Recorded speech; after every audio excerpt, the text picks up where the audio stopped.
Sociology as Political Education, Lecture 10, The Role of the Intellectuals in the Present Situation, The Attitude, Subject Matter, and Method of Sociology, a Reopening. We have been occupied with the question of how we should present and solve the problem of the situation of our own souls, the situation in which we find ourselves specifically as the stratum of intellectuals.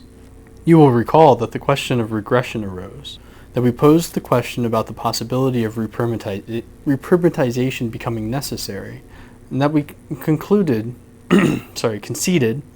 much to our opponent and took his arguments extensively into account, and that we finally had to ask ourselves, what is our view of the solution he offers us? How should we judge it?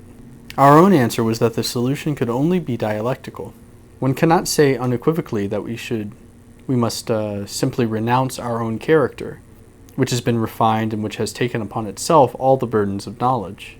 In certain situations, however, we must renounce it. The dialectic consisted of the fact that one does not pretend to have an unequivocal solution for all situations, but rather offers solutions that are differentiated according to situation. It is impossible in any other way. Anyone who respects counterarguments must also delineate their field of play within the solution. Since I have intended to show the meaning of dialectical thinking, I want to make it manifest in this case too. It means that one does not simply lay out a unilinear course of things, but poses as well the antithesis presented by counterarguments. This means one cannot arrive at a solution as simple as that of someone who has only considered one solution. The answer will be particular, one that contains itself within itself. Our answer to our substantive question, then, was that there are specific situations in political struggle where the intelligentsia must necessarily renounce their distanciation from life, their exaggerated reflexivity. The intelligentsia must, however, use all situations in which there is, so to speak, breathing room, where the opportunity to reconsider things arises, in order to make the case for self-expansion. The intelligentsia have experienced that it is possible to reflect on things and to see total situations where others see only particular ones. In the situations that comprise the breathing spaces, they must permit their capabilities for seeing through themselves and getting behind things to come into their own. During these movements, they have the task of easing rigidity, the task of representing in the various parties the possibility of self-expansion. I have remarked on the extent to which warring parties are dependent upon, and large organizations destined for, development in the direction of rigidity. The larger a newspaper becomes, the more capital is invested in it, the more the readership is firmly grounded in its political tendency, the more complicated it is for the newspaper to change directions.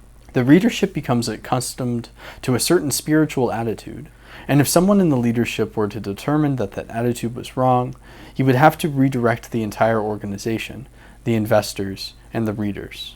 It is a large problem from the standpoint of the ossification of the press that the reorientation of life is much more difficult to carry out in the case of great organizations.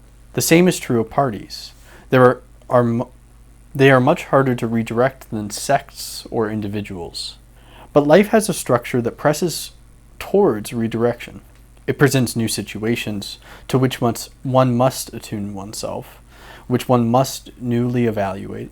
And if through concrete forces of socialization one is compelled to remain ever more rigid, to think only along one line, this redirection will not be performable. For that reason, large organizations like the Catholic Church must somehow allow individuals to operate freely and to experiment on the periphery. Let us recall the significance of Jesuitism. You see that an extravagant fellow goes off to rethink everything and to act on his own, and that the Church, as soon as this starts to prove itself, removes the man from the periphery into the center and capitalizes on his achievements for itself. That is done wisely, for a large organization cannot, in fact, give shape to a spiritual redirection from the tendencies internal to the organization. It must bring about a productive symbiosis among peripheral figures, an independent intelligentsia. in order to retain the capacity for change. Every party will have to find the elasticity to enable it to establish the right balance between a well-functioning organization and the experimental field at the periphery. This fact gives the outsider a new function. Until now, we felt that we were superfluous people. The future, it seemed, would feature great organizations, with their fixed opinions, mobilized against one another, while the independently thinking intelligentsia stand by, essentially powerless. Now there is at least a promise, looking from the point of view of further social development. The great platforms of opinions and parties will confront each other. We are living in such a period. If you look carefully at what was added to our analysis today, however, you will see that there remains a certain chance for this outsider intelligentsia. There are two types. One is the total outsider, who belongs to no party. The other joins a party but neither sits at the organizational center nor functionally represents the organizational will. He is always humored a little, but also always needed. He is most highly productive and important. When a tactic in the spiritual realm is at issue, it must be duly assessed and taken into account. This spiritual mode of destabilization and experimentation is a decided necessity, even when viewed from the standpoint of the great social party organisms. If we take Marxism as example, we find that there too a certain truth is posited together with the specific party orientation, a distinctive doctrine that originally arose in the head of a free-floating intelligentsia, and that was subsequently standardized beyond the stage of being an outlook. It contains incredibly fruitful elements, but can only be fruitful if one steadily experiments over and over again. When this doctrine turns into a rigid dogma, one that fails to process new problems, this kind of thinking turns into a defensive maneuver. This condition can only be avoided through a steady stream of insights from individuals who have a chance of experimenting. The party can hardly afford to introduce a new dogma, since it would have to instill such a novelty in the masses, who have been instructed in the old truths only with great effort. The risk that if I think something new, it must also be instilled, does not exist for the individual. Hence, he has the possibility of loosening things up.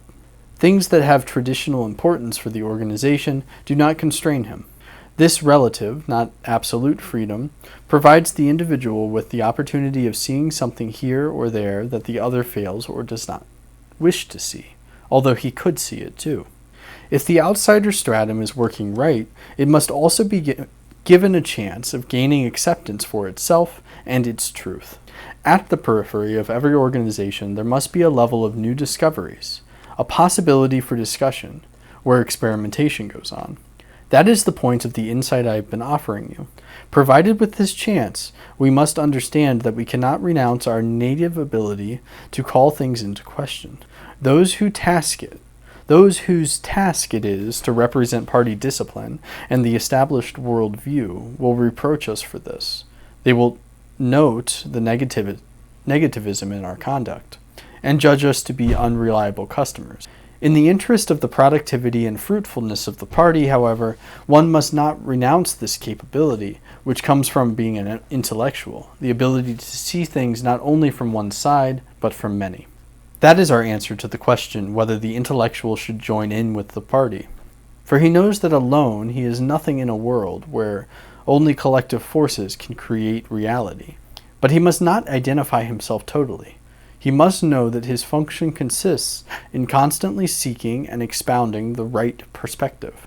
I want to address briefly one more objection raised against me.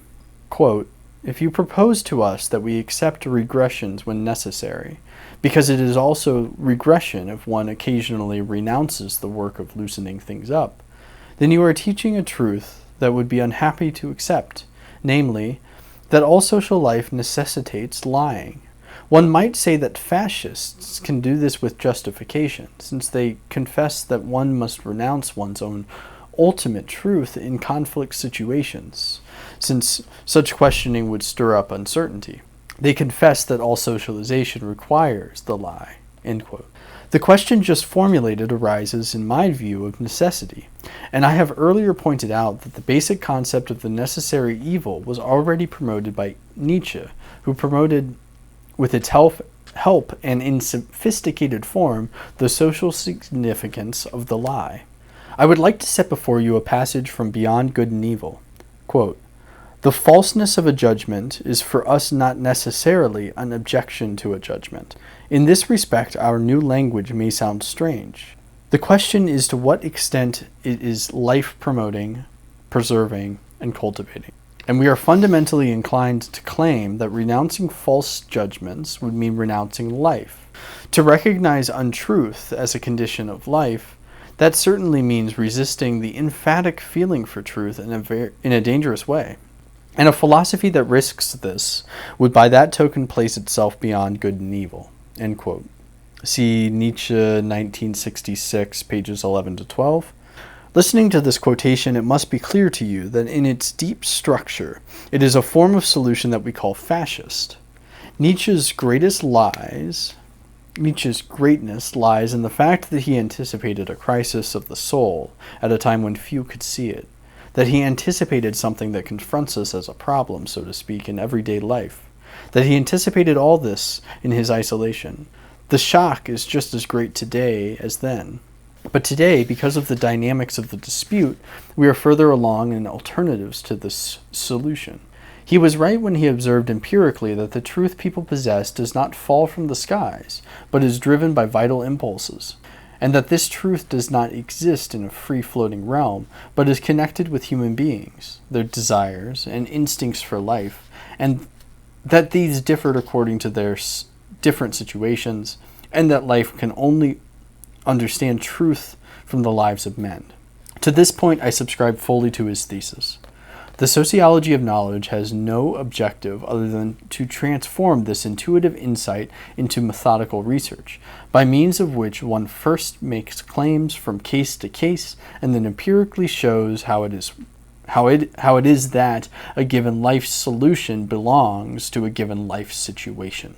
Where Nietzsche is wrong, however, and where we cannot follow him, is in that we add something and believe that the facts he describes ought not always to remain as they are, and we use the insight, on the one hand, to understand how we are bound down in detail, but on the other also utilize it for the self-expansion. In this process, forces are liberated that stream from particular boundedness towards totality. Furthermore, we do not take the position that we should simply go along and affirm that thinking is nothing but vitality, and that we are accordingly prepared to turn ourselves back. We say, to the contrary, that when we penetrate to the fact that life possesses structure of vitality in certain areas, and when we penetrate to the necessity of stopping short from time to time, we enact this as a cognition, and we regard it as a seeing ever more clearly and not as a degradation. That's the great difference. One can enact a reprimatization by saying, I want to avoid seeing things that one can already see. That is a retrograde movement. We are unable to do this. What we can do is to see even more clearly, and to say instead that at this and that particular moment, in the sense of a rationally comprehensible tactic, we want to put a temporary stop to the uncertainty harbored by sociology. That is seeing even more clearly than is at first made possible to us. The point is that one includes in one's understanding the idea of life, that one takes cognizance as well of the existence of vital instincts, and that one recognizes that other men and strata exist, that we do not live in isolated space, and that we are influenced and shaped by this circumstance. That is no reprimatization, but rather a recognition of the temporal forces at hand, which we recognize in their actuality and figure into our accountings. The insight into the irrationality of social forces does not lead us to a rationalism, but rather leads us to say that man must think through anything he is able to think.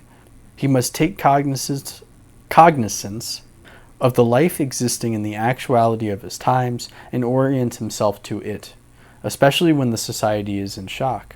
There is a difference between deliberatively making myself dumber on the one hand, and on the other becoming aware of a certain situation and adapting myself to it. That is what is decisive about sociology for the intelligentsia. It has discovered that other people also exist. The question is whether it embodies a primal experience, whether one one has had a true encounter with this fact. In these acts of thought, one discovers that it is a benefit to one's own thinking to know that certain enactments of thought cannot be followed through because they are strata in social space that do not react adequately when they are where they are.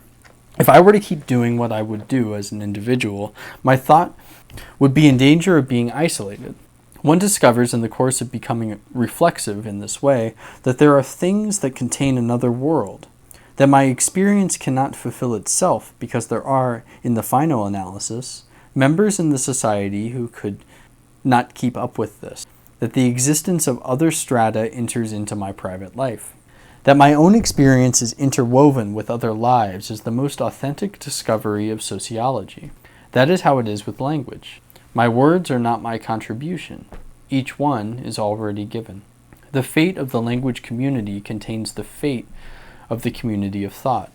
We discover ever more layers, in contrast to the intelligentsia of last century, which always considered itself as something elevated, and now discovers that it cannot save itself until it has saved the society as a whole.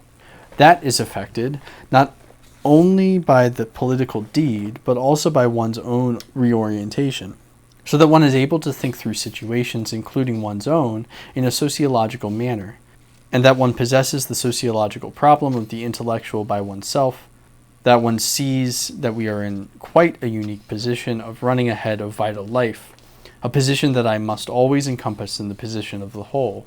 You will have understood that the individual is always thrown back upon the state of the soul in society. To think sociologically is to act out at the level of thought what one already possesses in fact. It is to connect one's position to that of the others. With this, I close this section. Its purpose was to specify the place of sociology in the contemporary crisis of life. The concrete occasion was our encounter with sociological man. Our starting point was the appearance of the vie experimentale, which was traced further to the distantiation from life, to the crisis of the person who takes distance from life, and to all the questions that emerge at that and are associated with it. Now we want to return to the problem we posed at first. We have said what sociology is. We have tried to give a very vivid picture of the intelligentsia that has become sociological. We have specified the intelligentsia and the sociological human type. We have said that a science is not determined by its appropriate attitude alone, even if it can only be truly understood in this medium. It is a new departure when, in the introduction to a science, one first portrays the man for whom it became timely. But we must also satisfy our other requirements, and sketch not only the attitude, but also the object and methods of the science. Starting out from the sociological attitude alone, we arrive at the broadest possible concept of sociology. Such a broad concept of sociology does exist, but the research character of sociology is not specified by the fact of the sociological man. That only answers the question, why life everywhere poses sociological question. How is it possible that a single discipline is able to turn almost anything into a subject of its research? Sociological man is actually a situation in the philosophy of history, whose problems are posited together with the present. But there are varied forms of concretization. Psychoanalysis, for example, arose out of the same distantiation. There is a certain commonality in the type and manner of apprehension. Psychoanalysis, as well as sociological examination of spiritual phenomena, presuppose a certain kind of distantiation from life. Up to a point, the psychoanalyst does the same thing as the sociologist, inasmuch as he considers certain contents that are simply accepted as given by the naive person, and takes renewed distance from them, reaches behind them, extracts that which is fatefully constraining, and identifies the factors in which it originated. Both arise out of the same situation, namely that men have lost their unequivocal orientation. While the psychoanalyst wants to explain everything by reference to the individual soul, the sociologist wants to draw explanations from the life of society. In a few years, we may see more clearly the stretches across which the sociologist can and must apply psychoanalysis. And, obversely, where the sociologist must help the psychoanalyst, since the latter lacks the tradition to see social functioning as well as the functioning of the inner apparatus of the soul. We have hit upon the following divisions: sociology as attitude, as method, and as subject matter. We have described the attitude. It consists of a certain distanciation from life, which I have depicted. Is there now a sociology as method? It will exist as a distinct specialized science. We use sociology to designate three phenomena which we must keep apart. What is generally called sociological is first a characteristic outlook on life, which is affected by man without science, the distinctive sociological distanciation from life. The second is a specific method which almost all human sciences aspire to actualize. The sociological method is applied everywhere, and it is winning through. We want to pose as problem the commonality of the method which the distinctive disciplines collectively install. I want to show first that this is unequivocally a specifiable sociological method, and finally that there is an area which sociology must develop for itself as a specialized discipline. I will describe in different stages. I say that we are the only ones with a method. In the human sciences in general, we have not brought it beyond knowing the style of thought needed for examining a spiritual formation. Take literary history. One gets the impression that the author simply narrated whatever came to mind. There is no guideline to explain why this or that became the theme. Does sociology provide an unambiguous guideline? Sociological method consists in seeing spiritual contents in a certain way. It experiences the contents quite differently from the man of every day, insofar as his attitude is not sociological. While man in a pre-sociological attitude experiences contents immanently, sociological man constantly transcends this immanent attitude and sets it in brackets. I shall give an example. When it is written, quote, "Thou shalt not steal," end quote, this is some kind of norm, and the ordinary human sciences address this norm directly. They accept it in the same form as the one who posited it. They enact the validity it implied. The validity is not challenged. It can only be violated. As a practical matter, however, validity is recognized. When sociology has such a norm as problem, in contrast, it brackets the validity of the object. The norm becomes a fact. End of Lecture 10.